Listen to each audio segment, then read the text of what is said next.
पट्टण कोडोलीची विठ्ठल बिरदेव यात्रा 12 ऑक्टोबरऐवजी एक दिवस आधीच पोहोचलो।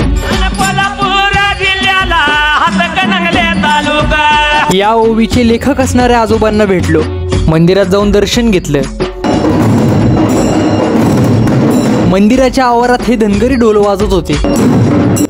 मंदिराबाहेरच्या विसाव्यावर फरांडे महाराजांचं दर्शन घेण्यासाठी गर्दी झाली होती।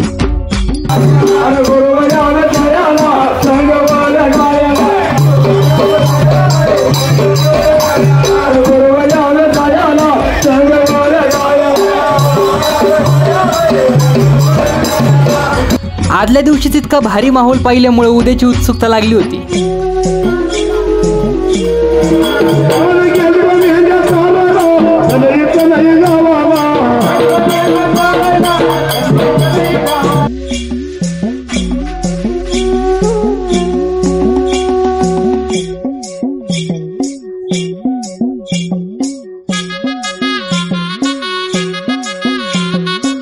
या यात्रेला कर्नाटकची लोकही मोठ्या संख्येने होती।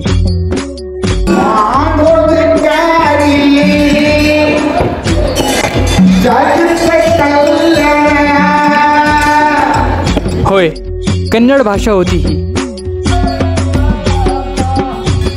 आता उद्याच्या दिवसाची उत्सुकता, कारण यात्रेचा मुख्य भाग हेळमचा खेळ आहे आणि तो दिवस उजाडलाही।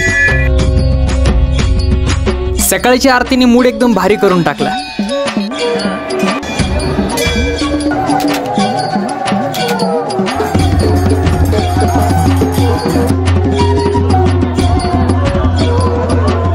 फरांडे महाराजांचा हेडमचा खेळ। अशा वेळेस भंडाऱ्याच्या वर्षावासोबत खारीक खोबऱ्याचा वर्षाव सुद्धा मोठ्या वेगाने होतो।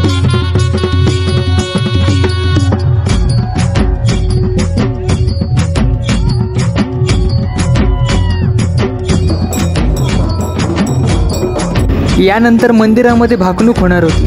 वीर यात्रेच्या दुसऱ्या भागामध्ये सांगितल्याप्रमाणे भाकणूक म्हणजे भविष्यवाणी, पीक पाणी, शेती आणि हवामानाबद्दलच्या भविष्यातल्या गोष्टी फरांडे महाराज सांगतात।